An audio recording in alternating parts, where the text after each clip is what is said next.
A few weeks ago I posted a video of me riding my motorcycle on Instagram and the camera was following me. It was recorded with the Insta360 1X. The camera wasn't really following me, it was attached to me, but because most 360 cameras cancels the selfie stick or whatever is holding the camera because it's directly underneath the camera, most people think it's a drone following you. And I went on the highway with this, like there was no way it would be a drone, right?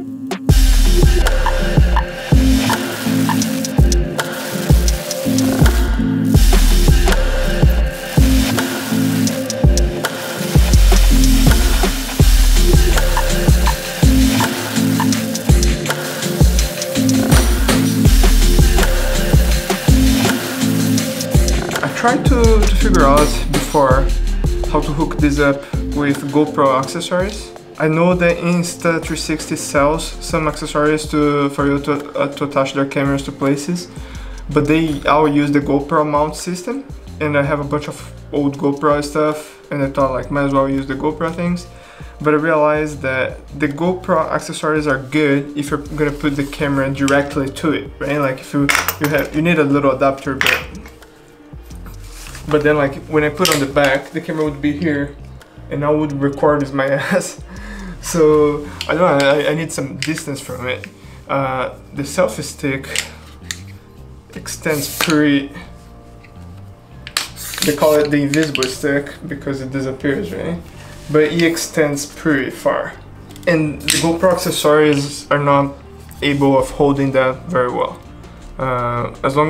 As soon as you extend the invisible stick, the thing just gets too wobbly. So I found a cheap solution. It cost me about, I think it was 20 bucks on Amazon. I'm gonna, if I find the link, I will put it down in the description.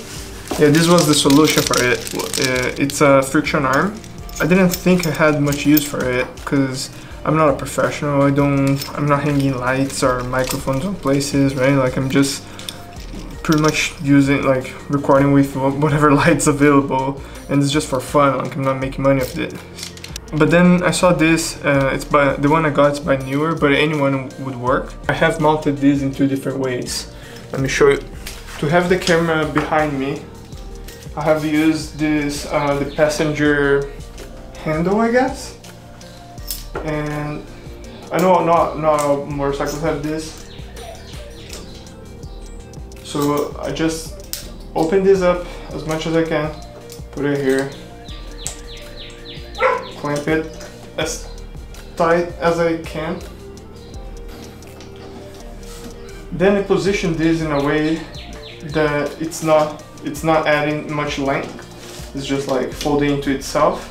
Ideally, I would buy another adapter that would be just the quarter thread here, just like so, like a tripod mount pretty much that goes directly here.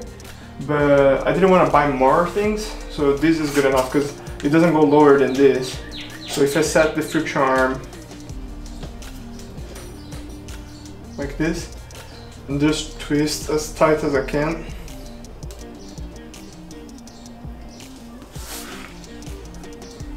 then I got the selfie stick. I usually have this mini tripod underneath, but for this I don't need it, right?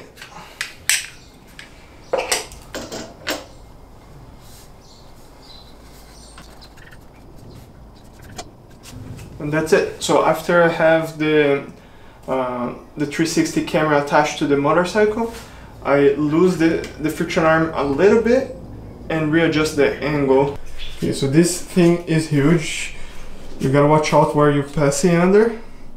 So to get out of my place, I kind of have to collapse this.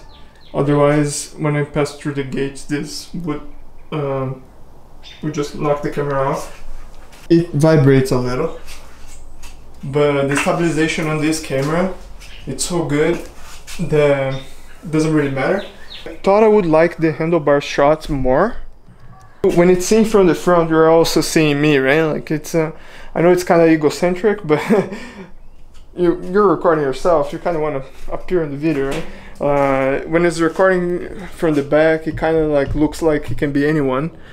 It's not a big deal, but The one thing that I really liked about having it on the back is when I'm framing this in post, anytime that I'm going full speed, I just zoom out a little bit, and that just looks so sick. It looks like a video game, right? Like it's just, because like you have this, it's almost like the camera's trying to catch up with you. From the back, it's my favorite kind of shot, even knowing my motorcycle and myself look way better from the front.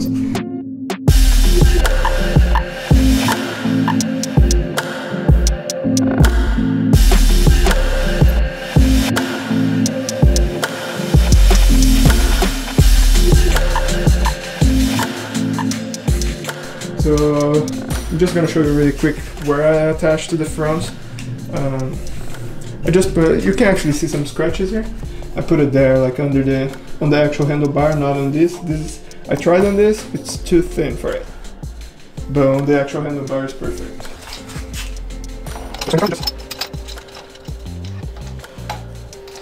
Position like so. So this little handle kinda, the front I have to shift because otherwise it's gonna hit my suspension here. So I gotta like just shift it up and shift it up for every half turn. Oh, the other thing I did when I was in the front was angling it a little bit to the side, so it wasn't square on me. So that gave a little bit more versatility.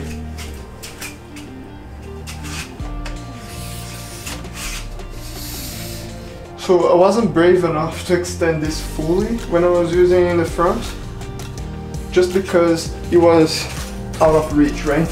So if I'm sitting here and I need to touch the camera, so I stop and then when I like start, I stop the camera.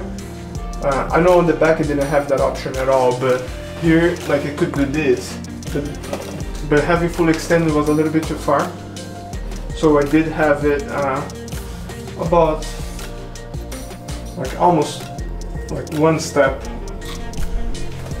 like this, and it was good enough, I find. So, and I could like easily turn on and off. Stupid dog. So the biggest problem I found with this setup is it looks ridiculous. People look at you weird, you feel weird.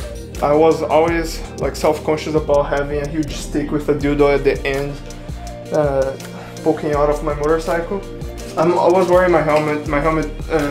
Like I have a dark visor. Nobody, first of all, nobody like on the road is gonna recognize me even if they know me. And you're in traffic, you're going super fast, other people are going fast, everybody's more worried about where they're going than who's beside them and what they're doing. So you get some weird looks, but they just last for a second, and it's way less ridiculous than vlogging on the street, for example.